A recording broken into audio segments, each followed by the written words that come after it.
말씀은 사도행전 2장 1절부터 4절, 사도행전 2장 43절, 47절, 히브리서 10장 25절 함께 읽겠습니다. 사도행전 2장 1절로 4절. 오순절 날이 이미 이르매 저희가 다 같이 한 곳에 모였더니 후련히 하늘로부터 급하고 강한 바람 같은 소리가 있어 저희 앉은 온 집에 가득하며 불의 혀같이 갈라지는 것이 저희에게 보여 각 사람 위에 임하여 있더니 저희가 다 성령의 충만함을 받고 성령이 말하게 하심을 따라 다른 방언으로 말하기를 시작하니라. 사람마다 두려워하는데 사도들로 인하여 기사와 표적이 많이 나타나니 믿는 사람이 다 함께 있어 모든 물건을 서로 통용하고 또 재산과 소유를 팔아 각 사람의 필요를 따라 나눠주고 날마다 마음을 같이하여 성전에 모이기를 힘쓰고 집에서 떡을 떼며 기쁨과 순전한 마음으로 음식을 먹고 하나님을 찬미하며 또 온 백성에게 칭송을 받으니 주께서 구원받은 사람을 날마다 더하게 하시니라. 히브리 10장 25절. 모이기를 피하는 어떤 사람들의 습관과 같이 하지 말고 오직 권하여 그날이 가까움을 볼수록 더욱 그러하자. 오늘은 본문 말씀을 중심으로 해서 초대 교회의 부흥에 대해서 말씀을 드리려고 합니다. 이 교회는 예수님이 십자가에 죽으시고 부활하시고 그리고 승천하셔서 영광을 받으신 후에 오순절날 이 땅에 성령님이 임하셨습니다. 그래서 예루살렘 교회가 이제 탄생하게 되어졌는데 성령께서 임하신 다음에 최초로 세워진 교회가 예루살렘 교회예요. 그래서 제가 성경 해석에 있어서 첫 번째 원칙에 대해서 지난주에도 말씀을 드렸죠. 그러니까 여기 예루살렘 교회는 오순절 이후에 첫 번째 탄생된 교회이기 때문에 그 교회에서의 모든 활동과 움직임과 역사는 참된 교회의 본이 되는 거예요. 그러니까 모든 교회는 예루살렘 교회 같아야 되는 거예요. 근데 이 예루살렘 교회는 지형과 시대는 다르지만은 본질적으로 내용은 항상 그와 같은 예루살렘 교회에서 나타났던 역사와 그 모습이 지금까지 계속 유지되어야 되는 거예요. 그게 본이고 원형이기 때문에 거기에서 벗어나는 거는 전부 다 병든 거고 비정상이 되는 거예요. 그러니까 오늘날의 교회와 예루살렘 교회를 비교해 보면 어떤 부분이 어떻게 병들고 잘못됐다고 하는 것을 우리들이 찾아볼 수가 있게 되지죠. 그러면 하나님께서 여기 예루살렘 교회를 오순절 이후에 세우셨는데 이 교회는 하나님께서 얼마나 중요하게 여기시고 귀하게 여기신다고 하는 것을 우리가 먼저 깨달아야 돼요. 여러분들이 사도행전 20장 28절에 보면 하나님께서 피로 값주고 사신 교회라는 말씀이 나와요. 교회는 누가 피로 값주고 샀다고요? 하나님께서 피로 값주고 샀다. 거기는 예수님이 피로 값주고 샀다고 말씀하지 않고 하나님이 피로 값주고 샀다고 말씀하셔요. 그럼 피는 뭘 의미하죠? 죽음이에요. 피는 죽음을 의미하는데 생명을 버려서 하나님이 하나님의 생명을 버려서 교회를 사셨다는 거예요. 이 말은 예수님께서 요한복음 12장 24절에 보면 한 알의 밀이 땅에 떨어져 죽지 아니하면 한 알 그대로 있고 죽으면 많은 열매를 맺는다고 그랬죠. 그래서 많은 열매, 쉽게 얘기를 하면 예수님이 머리가 되시고 그의 몸된 교회를 이 땅에 세우시기 위해서 예수님이 한 알의 밀알이 되어 십자가에 죽으시고 부활하신 것을 의미하는 거예요. 그러니까 예수님께서 많은 밀알들을 산출하시기 위해서 하나님이 사람의 몸으로 이 땅에 오셔서 인생을 사시고 말로 다 할 수 없는 고생과 희생, 십자가의 처참한 죽음을 통해서 그런 대가를 지불하시고 주의 몸된 교회가 세워지게 됐다는 말씀입니다. 자, 그러면 여러분들이 어떤 것의 가치를 평가할 때 대개 뭘 가지고 평가하죠? 가치를? 얼마만큼 값이 나가는 거냐? 얼마의 대가를 지불하고 그것을 내가 샀느냐? 근데 대가를 지불하고 내가 뭔가를 살 때 내가 갖고 있는 가장 가치 있는 게 뭐예요? 우리에게 있어서 가장 가치 있는 게 온 천하를 얻고도 자기 목숨을 잃으면 무엇이 유익하겠느냐? 온 천하보다도 나에게 있어서는 내 목숨이 더 소중하잖아요. 내 목숨을 잃어버리면 온 천하가 있으면 뭐해요? 그게 내 목숨이 가장 소중한 거예요. 그런데 하나님께서 하나님의 목숨을 바쳐서 피를 흘려서 그의 몸된 교회를 세우셨다는 거예요. 얻으셨다는 거야. 그러니까 이 말씀에 비춰보면 하나님에게 있어서요 가장 소중하고 가치 있고 귀중하게 여기시는 것은 무엇이겠습니까? 그의 몸인 교회보다 하나님은 더 소중하고 귀하고 가치 있는 게 없어요. 그러니까 하나님이 소중히 여기고 가치 있게 여기시는 것 우리도 소중히 여기고 가치 있게 여겨야 돼요. 영의 눈에 띄어지면 이게 보여. 그래서 에베소서 5장에 보면 두 가지 큰 비밀을 얘기를 하는데 그게 바로 그리스도와 그의 몸인 교회를 말씀하지요. 남편과 아내를 얘기를 하는데 그 후반부에 보면 내가 그리스도와 교회에 대하여 말하노라. 그리고 이것을 큰 비밀이라고 말씀하시죠. 그래서 우리가 기도하면서 반드시 보아야 될 두 가지 계시가 있는데 하나는 그리스도가 어떤 분이냐. 지혜와 계시의 영을 통하여 그리스도가 어떤 분인가를 우리들이 분명히 봐야 돼요. 그 다음에 교회가 무엇인가를 분명히 볼 수 있어야 돼.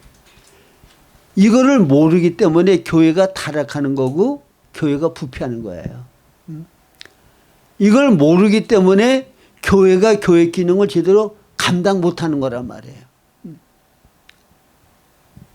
여기 우리 고향 교회에 비록 숫자는 얼마 안 보인다고 할지라도 하나님이 보실 때에는 하나님이 피로 값주고 사신 교회 그렇기 때문에 눈동자같이 귀 여기고 사랑하시고 지키시고 보호하시는 그런 교회라고 하는 사실을 기억하시기를 바랍니다.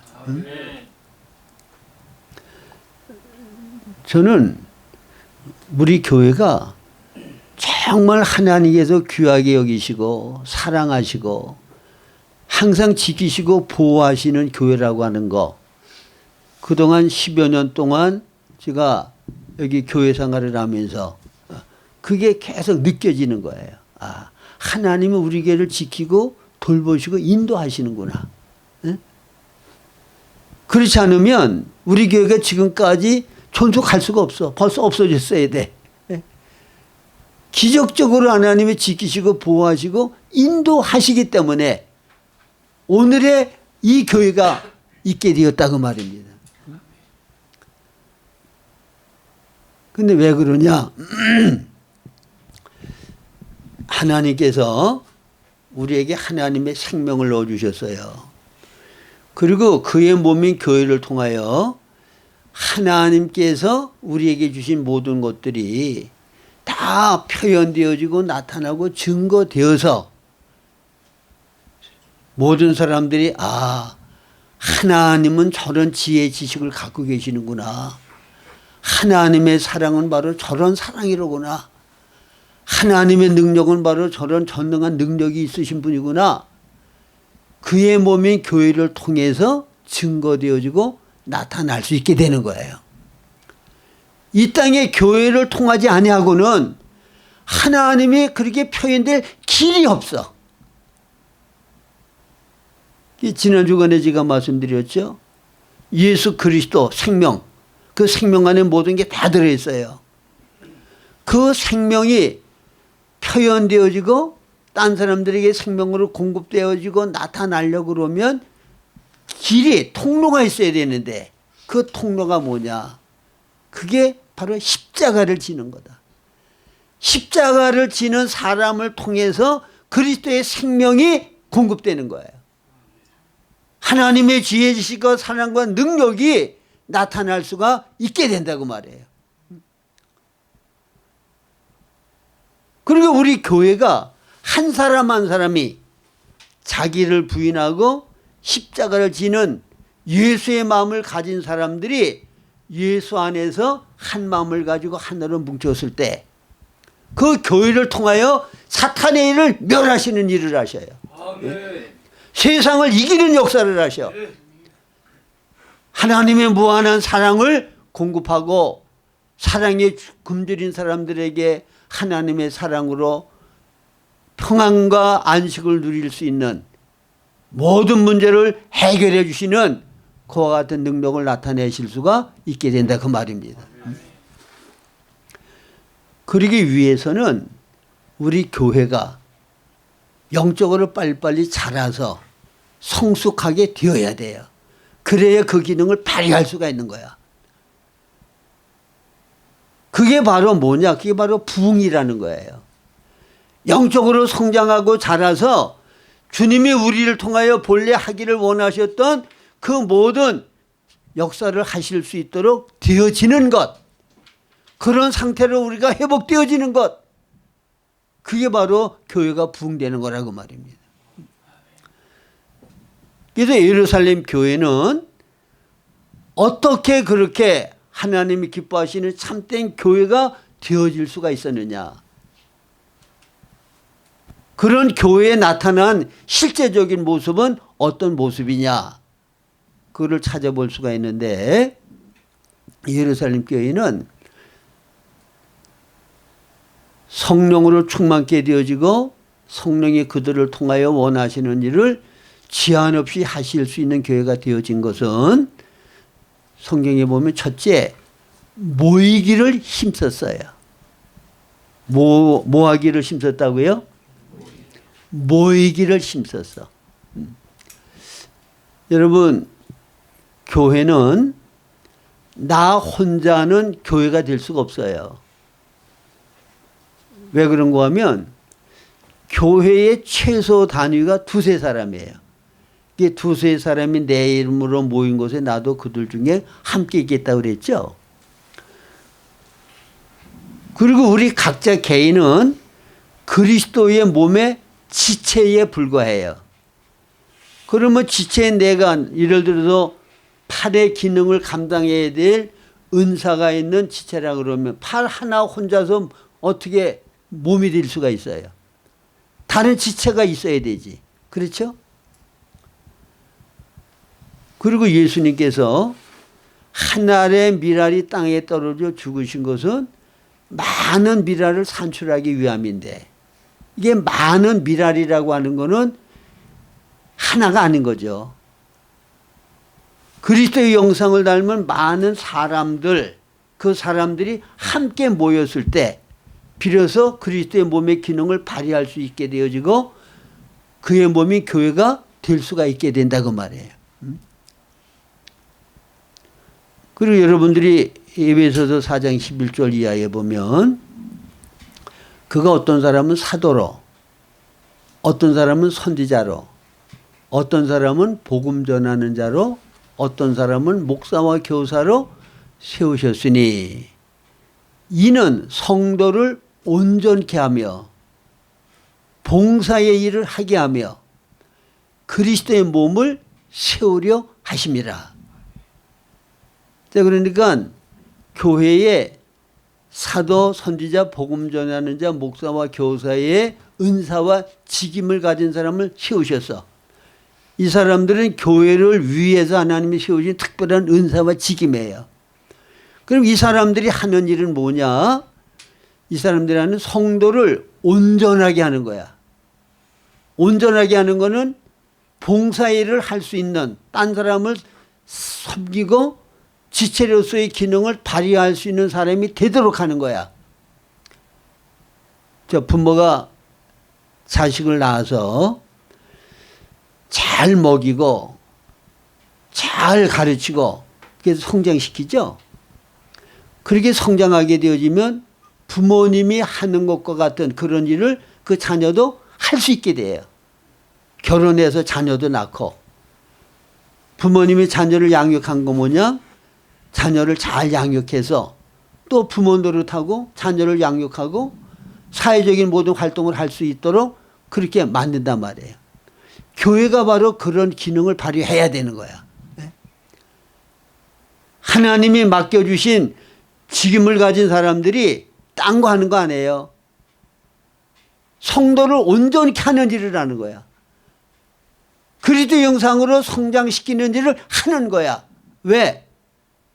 봉사일을 하게끔 하기 위하여. 그래도 봉사일을 하게 되어지면 그리스도의 몸을 건축하게 되어지는 거예요. 연합해서 한 몸을 이루어서 교회를 통하여 하나님이 이루기 원하시는 바 뜻을 이룰 수가 있게 되는 거라고 말입니다.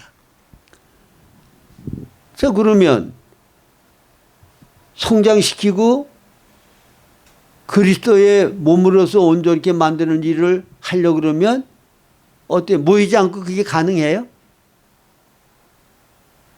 제가 목사인데 제가 하나님의 말씀으로 여러분들을 가르치고 진리를 따라 바로 사는 방법을 하나님이 많은 체험과 경험과 또 많은 지식을 주셔서 제가 먼저 잘 알아.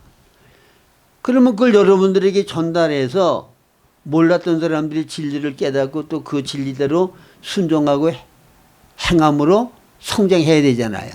예? 근데 모이지 않고 이게 가능하냐고. 모여서 인격적인 관계를 가져 이게 가능하잖아요. 예? 그래서 히브리서에 보면 모이기를 피하는 자와 같이 그렇게 하지 말라고 그러잖아. 모이기를 힘써야 돼요. 그러면 모여서 무슨 일을 하느냐? 모여가지고 여기 보면은 기도하기를 힘썼다고 그러죠. 첫째는 기도하기를 힘썼다. 사도행전 1장 14절을 보면 여자들과 예수의 모친 마리아와 예수의 아우들로 더불어 마음을 같이하여 전혀 기도에 힘쓰니라. 전혀 기도에 힘쓰니라. 여러분, 전혀 기도에 힘쓰는 것이 없었다고 하면 오순절에 성령의 임하심이 있었을까요? 없어요. 여기 기도의 안에 원칙이 있는데 그건 뭔가 하면요, 하나님이 기뻐하시고 원하시는 어떤 목적과 계획이 있어요. 하나님이 꼭 이루셔야 되는 목적과 계획이 있어. 그러면 우리 생각에는 하나님은 전능하신 분이니까 하나님이 기뻐하시는 목적과 계획과 뜻이 계시면 그냥 행하시면 되지 않겠냐 우리가 그렇게 생각하지요. 근데 하나님은 그렇게 하질 않고 우리에게 반드시 그것을 이루기 위하여 기도하라고 말씀하셔요. 그게 참 이상하죠? 전능하신 하나님이 단독으로 하실 수 있는데 왜 우리에게 기도를 하라고 명하시냐는 거죠. 그래서 대표적인 게 여러분들이 예수님이 가르쳐 주신 기도를 보면 하늘에 계신 우리 아버지 이름이 거룩히 여김을 받으시오며, 하나님의 이름이 거룩히 여김을 받는 거 하나님이 그렇게 하시면 되지 우리에게 왜 기도하라고 그래요? 나라 임하옵시며 뜻이 하늘에서 이룬 것 같이 땅에서도 이루어지이다. 전능하신 분이 하실 수 있잖아. 왜 우리에게 기도하라고 그래요? 하나님은 이 땅에서 하나님의 영광을 나타내고 주님이 기뻐하는 바 뜻을 이루는 데는 사람을 반드시 통해서만 하시도록 법을 정하셨어. 언제 정하셨죠? 그게 창세기 1장 26, 28절이야. 하나님의 형상대로 사람을 지으시고 사람에게 복을 주셨는데 이건 조건적입니까? 무조건적인 겁니까? 너희가 이렇게 하면 내가 이런 복을 주리라. 예를 들면 내 부모를 공경하라 그리하면 내가 땅에서 내가 잘되고 장수하게 되겠다. 이거는 조건적입니까? 무조건적입니까? 이건 조건적이에요.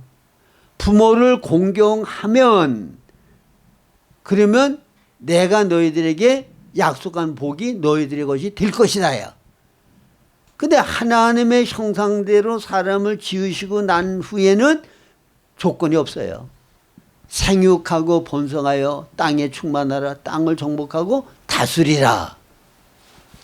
대리 통치권을 인간에게 맡기셨어. 그렇기 때문에 이 땅에서 하나님께서 이 땅을 정복하고 다스리고 하나님 나라를 온전히 이루시기 위해서는 사람을 통해 해야 되는 거예요. 마귀도 이 땅을 자기가 통치하고 다스리고 자기가 영광받기 위해서는 사람을 통해서만 그게 가능하지 마귀 단독으로는 가능하지 않아요. 반드시 사람을 통해서 마귀도 마귀의 일을 하는 거예요. 그래서 여러분들이 요한계시록 13장에 보면 거기 붉은 큰 용이 짐승에게 권세를 준다 그래요. 모든 신비를 행할 수 있는 능력을 주고. 이 짐승은 적그리스도거든요. 사람이에요. 용은 사탄이야. 영체야. 그러니까 용이 직접 역사하는 게 아니라 사람을 통해서 용의 모든 능력과 권세와 모든 신비로운 역사를 이룰 수 있는 것을 사람에게 주어서 사람이 마귀를 대신해서 일을 하게 한단 말이야. 이게 하나님이 세우신 원칙이에요. 그렇기 때문에 반드시 하나님이 기뻐하시는 어떤 목적과 계획과 뜻이 있으면 그것은 하나님을 사랑하고 하나님을 앙망하는 사람들에게 영적인 부담을 주셔. 주의 뜻이 이루어지기를 갈망하는 마음을 주셔. 그래서 그걸 간절히 기도하면 하나님께서는 그 기도를 들으시고 응답하심으로 하나님의 뜻을 이루신다고 하는 거 기억하시기를 바랍니다. 그래서 여러분들 개인에게도 그렇고 우리 교회를 향해서도 그렇고 하나님은 어떤 목적과 계획이 이미 있어요. 근데 그게 왜 빨리빨리 안 이루어지느냐? 기도가 부족한 거야. 기도의 양이 차야 돼. 그렇기 때문에 기도하기를 힘쓰라고 성경에 반복해서 많이 말씀하는 거예요.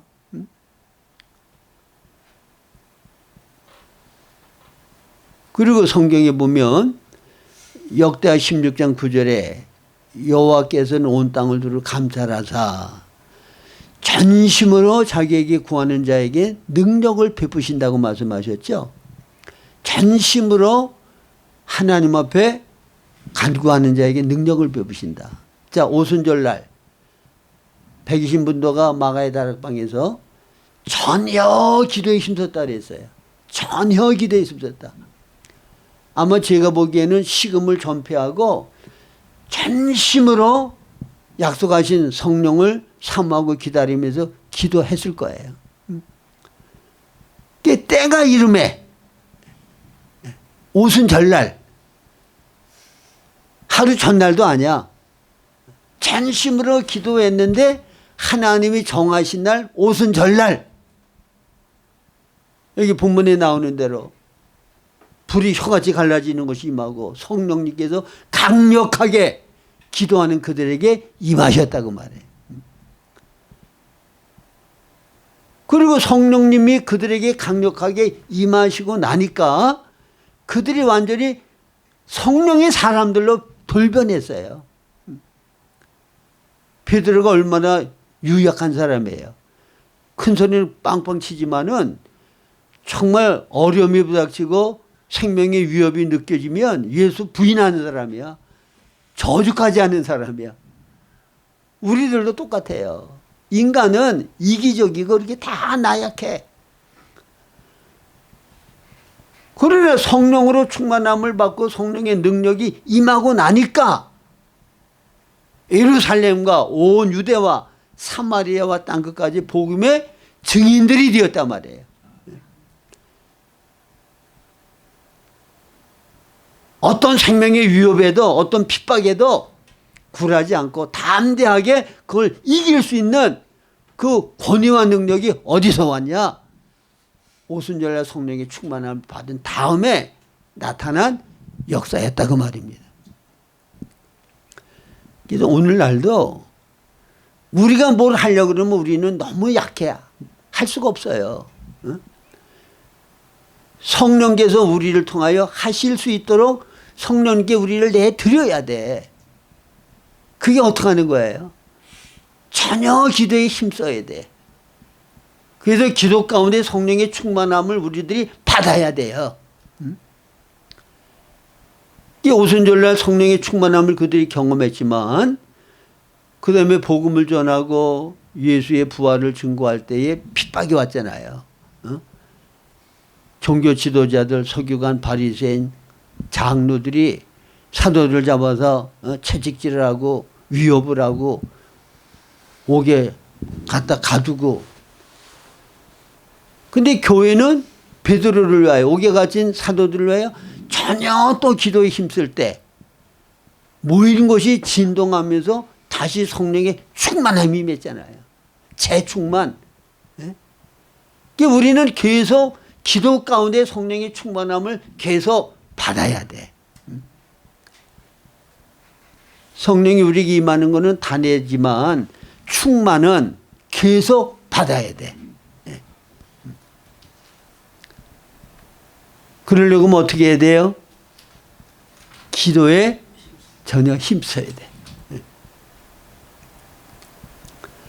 저도 보면요, 이게 주일날 설교하죠.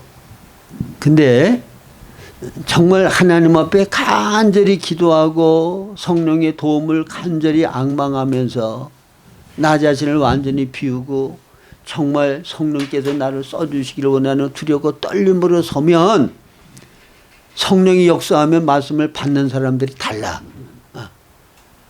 내 입에서 나가는 말씀도 달라. 힘이 있고 능력이 있어. 근데 기도도 별로 안 하고 그냥 편안하게 그냥 느긋하게 뭐 내가 다 아는 말씀 뭐 이거 전하면 되지. 완전히 죽서. 말씀을 듣는 사람들이 듣지도 않아. 졸아. 말씀이 딱딱 막혀. 그래서 제가 옛날에 간증했잖아요. 역삼동 교회에서 13년 개척 가서 목회했는데 나중에 보니까 열매가 없는 거야. 그리스도 영상이 아니야. 그래서 그거 놓고 하나님 앞에 기도했더니 너는 내가 성경을 배우고 또 연구하고 아는 지식 가지고 내가 사역을 했다. 성령께서 너를 통해서 사역하게 하지 않았다는 거야. 그때 매일 성경만 배우러 다니고 성경 연구만 하고 기도를 게을리 했거든요. 응? 말씀만 있으면 되는 줄 알고 기도를 게을리 했다고. 응? 그러니까 성령께서 나를 통해 역사하실 수가 없으니까 열매가 없는 거야. 응? 나는 심었고 아볼로는 물을 주었으되 자라게 하시는 이는 하나님이시라. 영적으로 성장하고 자라고 열매 맺게 하는 분은 하나님이시란 말이에요. 그러니까 우리는 연약하고 힘이 없으니까 우리가 할 수 있는 일은 뭐예요? 하나님을 의지하고 기도하는 거야. 하나님이 기뻐하는 바듯이 이루어지기를 기도하면 하나님이 원하시는 바를 우리의 기도의 응답으로 이루시는 역사를 한단 말이에요. 우리 김혁은 형제님 사업하는 것도 하나님이 이미 다 목적하고 계획한 바듯이 다 있어. 근데 그게 이루어지려고 하면 전혀 기도에 힘써야 돼. 기도하는 것보다 내 인간 수단 방법으로 내 실력으로 내가 뭐를 하려고 그러면 될 것 같아도 안 돼. 수없이 겪었잖아요.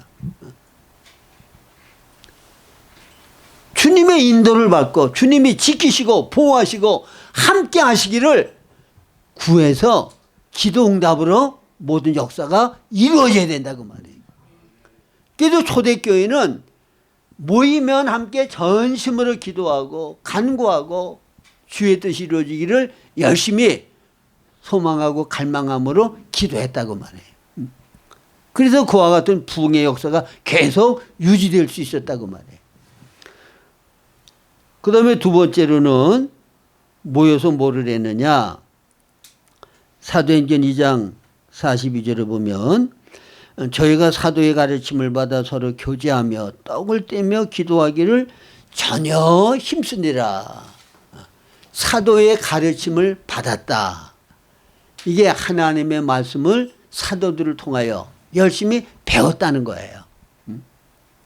말씀 중심하는 신앙생활을 초대교회는 했다는 말씀이에요. 사도들의 가르침을 받아서 그 가르침을 따라서 말씀을 순종하는 생활을 할 때 하나님의 뜻이 이루어지고 교회가 왕성하게 부흥되는 역사가 계속될 수 있었다는 말씀입니다. 자, 하나님의 말씀은 무슨 능력이 있죠? 여러분 복음을 증거할 때에 가장 중요한 거는 이 복음을 통해서 다른 사람이 예수를 영접하고 그 영혼이 거듭나는 역사가 있어야 돼요. 그리스도의 생명이 그 사람 속에 들어가서 거듭나서 하나님의 자녀가 되어지고 왕국 백성이 되어지고 그리스도의 몸에 지체가 되는 역사가 있어야 된단 말이에요. 그러면 여러분 생각을 해보세요. 그리스도의 몸에 지체가 된다. 그러면 몸은 뭘 나타내는가 하면 어떠한 생명이 몸을 통해서 표현되죠.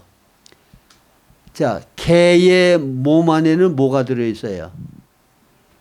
개의 생명이 들어있는 게 개의 몸이에요. 응? 우리는 사람의 생명이 있기 때문에 우리는 사람의 몸을 갖고 있는 거야. 어떤 생명이냐에 따라서 몸의 형태가 달라요. 새의 생명이 있는 것이 새의 몸이야. 그건 나눌 수가 있어. 물고기의 생명이 있기 때문에 물고기는 물속에서 살 수가 있어. 그러면 그리스도의 몸에 지체가 되려고 그러면 우리 안에 뭐가 있어야 돼요? 그리스도의 생명이 있어야 돼. 응? 왕국을 얘기를 할 때에도 똑같아요. 동물의 왕국, 식물은 절대로 동물의 왕국의 일원이 될 수가 없어. 동물은 절대로 식물의 왕국의 일원이 될 수가 없어. 왜? 생명이 다르니까. 그러니까 우리가 거듭나면 하나님 나라의 백성이 된다. 천국의 시민권을 갖게 된다. 그 말은 무슨 말이에요? 하나님의 생명이 없으면 천국의 시민권을 가질 수 없어. 하나님의 왕국의 일원이 될 수가 없어.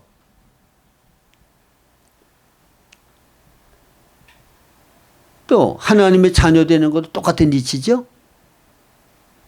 제가 연한이신데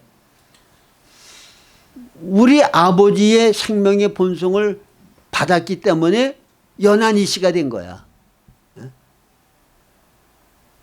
이게 하나님의 생명의 본성을 우리가 받았기 때문에 우리는 하나님의 자녀가 된 거야. 그러니까 제가 지금 말씀드린 이 세 가지 영역은 다 뭐가 오므로 말미암아 이루어져요. 하나님의 생명이 우리 안에 들어오므로 하나님의 자녀도 되는 거고 그리스도의 몸에 지체도 되는 거고 왕국 백성도 되는 거야. 그러니까 가장 중요한 게 뭐예요? 거듭나는 거야. 예수님을 영접해서 하나님의 생명이 우리 안에 들어오는 거야. 이거보다도 더 중요한 거 없어요. 근데 이 거듭나는 게 무엇으로 되느냐? 베드로전서 1장 23절에 보면 너희가 거듭난 것이 썩어질 씨로 된 것이 아니요 썩지 아니할 씨로 된 것이니 살아있고 항상 있는 하나님의 말씀으로 되었느니라. 자, 거듭나는 게 무엇으로 돼요? 하나님의 말씀으로 우리가 거듭나는 거야. 예수님은 어떤 분이고 어떤 일을 행하셨냐고 하는 영접하는 자 곧 그 이름을 믿는 자. 바로 예수님이 어떤 분이시고 그분이 우리를 무슨 일을 행하셨고 그 예수 그리스도를 우리가 믿음으로 영접하게 하는 그게 바로 성령께서 역사하셔야 가능한 건데 베드로에게 계시한 거 뭐냐? 주는 그리스도시요 살아계신 하나님의 아들이라고 하는 고백이 하나님께서 계시하지 않으면 믿을 수 없다고 하는 거 말씀하시잖아요. 성령의 역사라만 믿어질 수 있는 거야. 그러니까 성령이 역사하기 위해서는 전하는 자가 없이 어찌 들으리요? 듣지 아니하고 어찌 믿으리요? 복음을 전해야 돼. 하나님의 말씀을 전해야 돼. 하나님의 말씀을 전하려면 복음의 내용을 알아야 돼. 내가 먼저 복음으로 거듭난 체험이 있어야 돼. 어제도 제가 어떤 집회 참석했다가 거기서 어떤 분이 로마서 8장 가지고 간증삼아 말씀을 전하는데 그 말씀에 실제가 있더라고요. 그래서 마침 그분이 뭐 이쪽 방향이 비슷해 가지고 노량진에서 우리 집까지 그분이 날 태워다 줘서 또 여기까지 와가지고 한잔 마시면서 한참 얘기를 하다 갔는데 근데 이제 그분이 오늘날 한국 기독교에 대해서 뭘 염려하는가 하면 교인 수는 많은데 정말 그들이 예수 그리스도를 생명으로 영접해서 정말 거듭난 참된 하나님의 자녀 구원받은 사람들이 몇 명이나 되겠냐. 그냥 교회에 나오면은 구원받은 사람으로 인정을 해버리고 그 다음부터 영적으로 성장하는 것들만 가르친다는 거야. 믿음 생활을 어떻게 하는 방법을 가르친다는 거야. 거듭나지도 않았는데 무슨 성장이 있어요. 생명이 없는데 무슨 영의 양식을 먹어. 그러니까 먼저 거듭났는지 안 났는지 이것부터 확인해야 돼.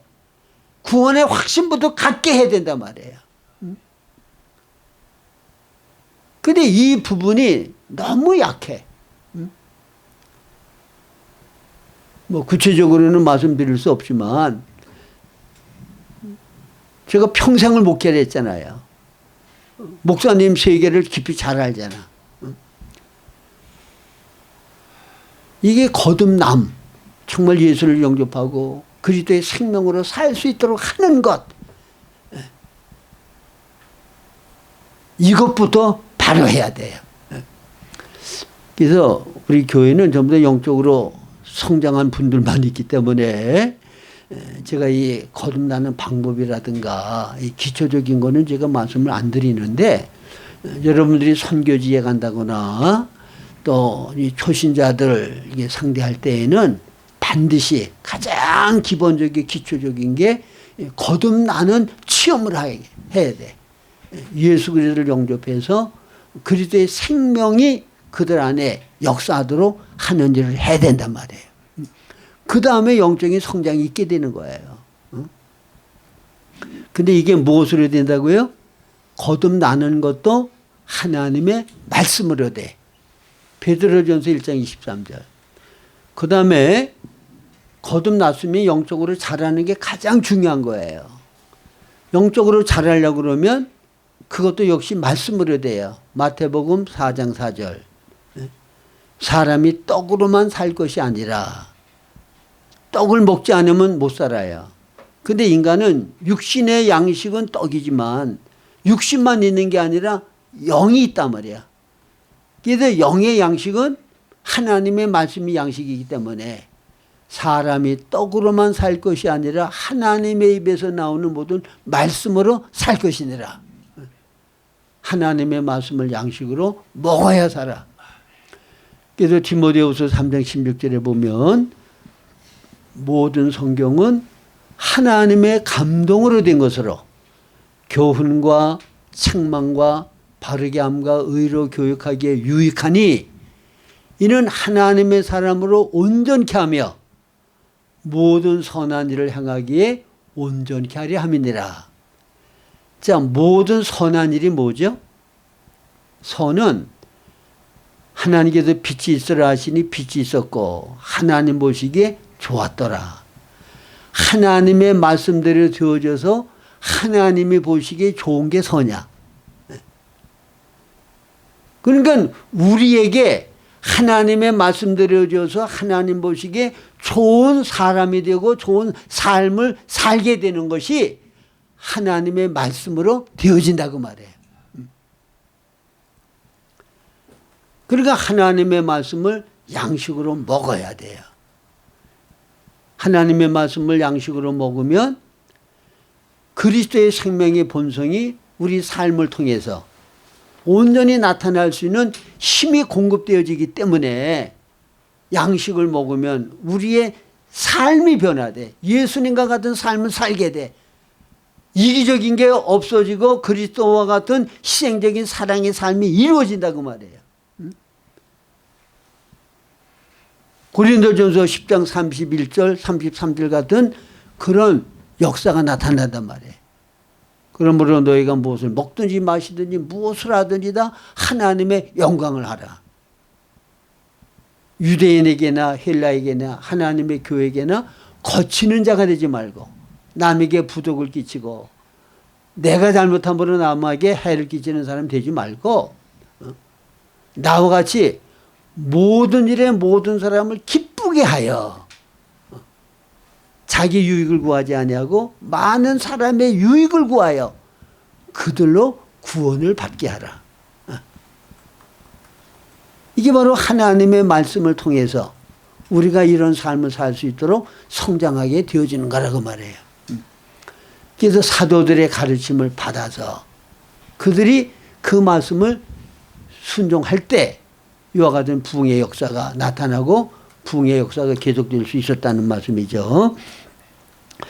그 다음에 이제 47절에 보면 그들이 하나님을 찬미했다. 모여서 함께 하나님을 찬미했단 말이에요. 자, 하나님께서 어떠하심과 하나님이 행하시는 어떤 역사를 우리들이 깨닫고 체험하면 그러면 우리들은 하나님께 감사하고 하나님께 찬양할 것밖에 없어요. 그렇잖아요. 여러분들이 남편이나 아버지나 너무 훌륭한 남편이고 너무 훌륭한 아버지라면 야, 우리 아버지는 이러신 분이야. 우리 아버지는 이런 일을 하는 분이야. 자, 자랑하고 남들에게 아버지를 올려 세우죠. 예? 그게 바로 찬양하는 거잖아. 높여드리는 거잖아. 근데 우리 하나님 아버지는 어떤 분이에요? 우리 아버지 하나님 우리를 얼마나 사랑하고 무슨 일을 하시는 분이야? 그거를 경험하게 되어지면 그분을 찬양할 수밖에 없어. 그분을 높여드릴 수밖에 없어. 그래서 이스라엘 백성들이 애굽에서 나와서 홍해를 건넌 다음에 홍해를 건넜을 때 그들의 느낌이 어땠을까요? 야, 하나님이 우리를 위해서 이렇게까지 하시다니, 이런 능력이 있다니, 세상에 이런 능력이 있는 건 내가 처음 봤다. 기뻐 뛰며 아마 말로 다 할 수 없는 찬양을 올렸을 거예요. 그렇잖아요. 여러분들이 하나님의 능력을 경험하고 특별한 은혜를 받았을 때 반응은 뭐예요? 기뻐 뛰며 춤을 추고 찬양하는 거야. 감사와 찬양. 입에서 절로 나오죠. 그게 하나님이 기뻐하심을 받는 거예요.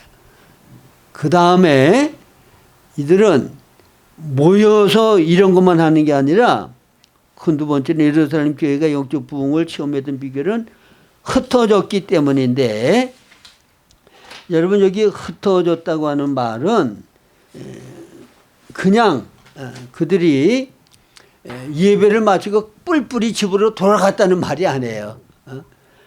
그러면 흩어져서 그들이 뭐를 했냐? 성도 간에 교제를 했어요. 흩어져서 뭐 했다고요? 성도 간에 교제를 했어. 근데 여기 성도 간의 교제는 무슨 교제인가 하면, 자 보세요.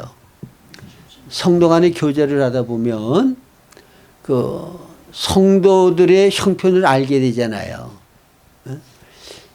나는 지금 경제적으로 부유하고 넉넉한데 성도의 교제를 하다 보니까 어떤 형제가 자기가 너무 경제적으로 힘들고 어려운 사정을 이제 얘기를 한다 그러면, 아, 저 성도는 저런 어려움이 있구나. 이런 문제가 해결돼야 된다고 되는구나. 그러면 여기에 모든 재물을 자기의 것으로 하지 아니하고 서로 나눈다고 그랬잖아요. 공동생활. 이 말은 모든 재산을 다 팔아서 은행에다 다 저금했다가 똑같이 나누어서 같이 쓴다는 것보다 내가 가지고 있는 그것을 어려운 형제가 고난당하고 궁핍하게 힘들게 지나면 내가 어려운 거 뭐냐, 내가 경제적으로 고통당하는 거 뭐냐 느껴서 아낌없이 내 것을 나누어서 함께 쓰는 거야. 이게 공동생활이야. 아시겠어요? 응? 아니, 나는 여유 돈이 있는데 은행에 그래도 돈을 저금해둔 돈이 있고, 응? 그래 어느 형제가 수술을 해야 되는데 돈이 없어서 급한 수술을 못하고 있어. 그러면 그리스도의 몸의 지체고 성도의 사랑의 교제를 나눈다 그러면 그걸 모른 체 하면 되겠어요? 응? 내 돈이 아니야. 주님의 거야. 그리스도의 몸을 위해서 쓰라고 주신 거야. 그럴 경우에는 아낌없이 즐거움으로 나누는 거야. 이게 성도의 교제입니다. 믿으십니까? 그러니까 야고보서 2장에 보면 뭐라 그래요? 아, 형제가 헐벗고 굶주리는데 가서 따뜻하게 해라. 먹고 배불러라. 그리고 하나도 물질로 도와주지 아니하면 그게 무슨 믿음이냐. 행함이 없는 믿음은 죽은 거다. 말로만 만나가지고 담소를 나누고 어쩌고저쩌고 그거 성도의 교제 아니에요. 삶을 같이 나누는 거야. 고락을 같이 하는 거야. 함께 평안하게 함께 잘 살도록 그렇게 나누는 삶. 이게 참된 교제라고 말해. 그리고 성도가 만나면 참된 교제는 되게 만나면 누가 어쩌고 저쩌고 남 흉보고 남 판단하고 그건 성도의 교제 아니야. 그건 마귀에게 지배돼 가지고 하나님 앞에 죄나 짓는 거지. 근데 이제 되게 이 교판에 있는 교회에서는 그게 잘 안 되는데, 제가 어떤 교회 생활을 좀 잠시 해봤는데 거기는요, 예배를 마치고 이제 식사를 하고 좀 쉬는 시간이 그러면 뭐 여기 둘러앉고 저기 둘러앉아가지고 서로 집회 때 나눴던 말씀, 자기가 깨달았던 말씀, 서로 그 말씀들을 나눠.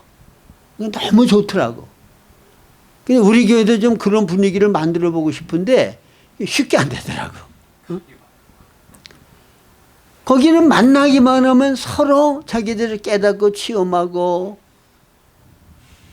경험한 그런 말씀들을 서로 나눔으로 말씀이 풍성해져. 말씀을 통해서 공급받아. 이런 교제가 있어야 돼요. 말씀의 교제, 삶을 통해서 물질을 서로 나누는 교제, 서로 사랑을 나누는 교제. 초대교회는 흩어져서 바로 이런 교제를 나누는 삶을 살았단 말이에요. 이게 참된 교회 생활이에요. 그 다음에 둘째로는 성도 간에 이런 삶을 사는 걸 통해 가지고 온 백성에게 칭송을 받았다. 사도행전 2장 47절에 나오죠. 불신자들 온 백성에게 칭송을 받았다. 자, 남에게 덕을 세우고 은혜를 끼치면 윤리 도덕적으로 높은 차원에서의 삶을 살면 자동적으로 다 존경하게 되고 칭송하게 돼 있어요. 인격적으로 무시당하는 행동을 하면 그러면 칭송이 아니라 다 내려다보고 손가락질하고 무시해요. 제가 어제 노량진 가느냐고 어떤 분 이제 그 노인석에 이제 자리가 없어서 앉았는데 근데 바로 옆에 앉은 그 어떤 아줌마가 제가 니트 이제 옷을 입었는데 그거 뜨기 어려운 건데 자기도 그걸 전문적으로 많이 떠봐서 안 돼. 이걸 어떻게 떴냐고 그래가면서 그리고 이거 누가 떠줬냐고 그러더라고. 그래서 옛날 제가 역삼동교회 목회할 때 거기 어떤 이거 전문으로 하는 그 집사님이 떠줬다 그랬더니 목사님이시냐고. 나는 교회 권사인데 그러면서 얘기하는데 저기 한석교회라고 그 망원동 그쪽에 그 교회 천막교회에서부터 자기가 다녔대. 근데 거기가 무슨 교회인가 하면 한석교회가 입학 동기가 개척한 교회야. 입학 동기인 그 목사님 개척할 때 천막교 7명 있을 때 자기가 거기에서 같이 교회 생활을 했다고 그러더라고. 그러니까 거기 교회 역사를 다 안대. 근데 저도 소문 들어서 알거든요. 거기서 뭐 교회에서 좀 불미스러운 일이 있어가지고는 분열되어지고 또 목사님은 또 개척했는데 또 나가게 되고 그 모든 게 다 뭐냐. 윤리 도덕적으로 잘못된 행동 때문에 그런 분열도 일어난 거고 목사님이 나가게 되고 모든 일들이 생긴 거야. 그것 때문에 그 주위의 사람들이 교회를 얼마나 손가락질하고 무시했겠냐고. 응? 여러분 교회가 그리스도의 생명의 본성을 살아 나타내서 희생적인 사랑, 섬김, 하나님의 권위에 맞는 그런 삶을 살 때 존경받게 돼 있어. 우러름받고 칭찬받게 돼 있다고. 응? 여러분 고린도전서 10장 31절 같이 산다 그러면 어때요? 자기 유익을 구하지 않냐고 많은 사람들이 유익을 구하고 내 기쁨을 구하지 않냐고 다른 사람들이 유익을 기쁨을 구하여 산다고 하면 그러면 존경 안 하겠어요? 칭찬 안 하겠냐고. 응? 저는 우리 어머니가 이 동네에서도 그렇고 교회에서도 그렇고 뭐 배운 거는 없으시고 그러지만은 정말 남을 위해서 섬기고 희생적인 그런 삶을 사셨거든요. 그래서 우리 형수님 얘기도 듣고 우리 아버지 얘기를 들어봐도 빨래하러 이제 그 가다가 우리 형수님한테 야, 너 빨리 가서 먼저 빨래하고 있어라. 난 여기 좀 뭐 좀 하고 갈게. 그런다는 거야. 그러면 보면은 빨래하러 가다 말고 남의 집 밭에 풀 뽑아주고 있다는 거야. 예? 우리 어머니 말씀은 얼마나 바쁘면 이 풀이 호랑이 쳐나갈 때 이렇게 무성하게 자라는데 이 풀을 못 뽑고 있겠냐고. 어? 그러니까 이 무성한 풀을 대충이라도 뽑아줘야지 이거 어떡하냐고. 그러고는 남의 밭에 가서 남의 풀 뽑아주고 있는 거야. 어? 근데 그거는 한번 그런 게 삶 자체가 그래. 성품 자체가 그래. 그러니까 동네 사람들이 우리 어머니 싫어하는 사람은 없어. 우리 고모고 교회에서도 다 우리 어머니 존경하고 다 좋아해. 칭찬해. 왜 그래요? 사랑으로 섬기고 희생하니까. 이 칭찬받는 일을 해야 돼요. 교회가. 그게 바로 하나님께 영광이 되는 거죠. 그럴 때 예수 믿고 싶은 마음 생겨서 교인이 오는 거지. 이기적으로 자기 중심으로 자기 본질로 살아봐요. 야, 나 너같이 될까 봐 예수 믿기 싫다고 그러고 안 오지. 그런 교회 내가 뭐하러 가냐? 안 와요. 그래서 성도 간에 모이면 반갑고 흩어지면 그립고, 그리고 성도 간에 말씀으로 교제하고 또 생활로 정말 모든 어려움을 함께 나누면서 그런 모습을 보면, 그런 사랑하는 모습을 보면 안 믿는 사람들도 그런 삶이 부러워지고 그런 모임에 함께하고 싶고, 그럴 때 교회가 하나님의 영광을 나타낼 뿐 아니라 교회가 부흥되는 역사가 나타날 수 있다고 하는 거 기억하시기를 바랍니다. 그래서 이상에 말씀드린 내용들은 이론과 말로만 해서 되는 거 아니야. 다 실행을 해야 되는 거야. 기도하기를 힘써야 되는 거고, 그 다음에 서로 실행적으로 사랑을 나눠야 되는 거고, 삶을 통하여 다른 사람들에게 빛과 소금의 효능을 나타내서 교회가 교회됨이 어떻다고 하는 것을 온전히 보여줄 때, 그리스도의 몸인 교회가 그리스도의 어떠함을 온전히 보여줄 때 교회는 권위가 있어지고 교회는 부흥되어지고 하나님께는 영광이 되어진다는 거 굳게 잡으시기를 바랍니다. 다 같이 기도하겠습니다.